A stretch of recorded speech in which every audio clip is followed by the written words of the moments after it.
My fiancé slept with his first love, and on my wedding day, my fiancé's first love appeared at the wedding ceremony, wearing the exact same haute couture gown as mine. I watched them stand together at the entrance, greeting the guests as if they were the bride and groom. Maintaining a calm expression, I complimented them, saying they looked like the perfect couple, beauty and brains, a match made in heaven. She burst into tears and fled the scene. He, however, didn't hesitate to humiliate me in front of everyone, accusing me of being petty and narrow-minded. When the wedding banquet was over, he left for what was supposed to be our honeymoon, with her by his side. I didn't argue or cause a scene. Instead, I quietly booked an appointment for an abortion. The festive ribbons on the bed hadn't been cleared away, but I was too worn out to care. I lazily swept them off the bed and collapsed onto the soft mattress, feeling the weight of the day press down on me. As I plugged my phone into charge, a notification coincidentally caught my eye, a post from Susie McKinney on her social feed. "Grateful for your presence, not a moment wasted," was the caption. The attached photo showed Hank holding her in his arms, the two of them gazing into each other's eyes, barely a centimeter apart, lips on the verge of meeting. Matching couple rings gleamed on their fingers. If it were in the past, I would have stormed over and demanded an explanation from him. But now, I just quietly turned off my phone, rolled over, and went to sleep.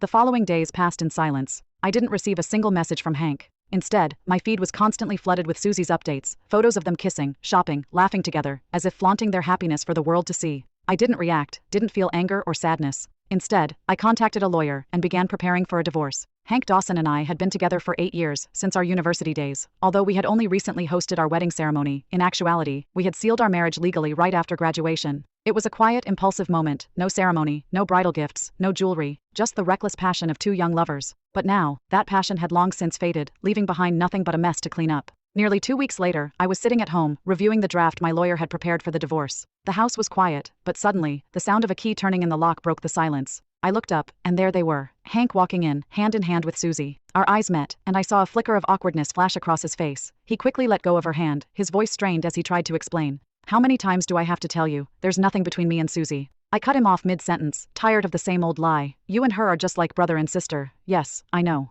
I looked at him, my expression calm and indifferent. There wasn't any trace of anger. Hank's face, however, grew colder, his brows furrowed in frustration, his voice, laced with helplessness, cut through the room. "Then what are you upset about this time?" "I'm busy," I replied, my attention already back on the draft in front of me, completely uninterested in meeting his gaze. But my silence only fueled his frustration. His face hardened as he wrapped his arm tighter around Susie and stormed out of the house. He made a show of slamming the door open wide, standing there, waiting for me to give in, like I always had. But not this time. I didn't even look up. With a final angry slam, he shut the door behind him. It wasn't long after they left that my parents called, asking me to come over for dinner. I agreed. When I arrived at their place, who do I run into at the door but Hank? He looked at me, something like guilt flickering across his face before he smoothed it over with a forced calm. "Are we going in together?" he asked, trying to sound casual. I nodded and walked inside without a word. The dinner was a painfully awkward affair. My parents hadn't forgiven him for what had happened at the wedding. Their coldness was obvious in every curt exchange, every sidelong glance.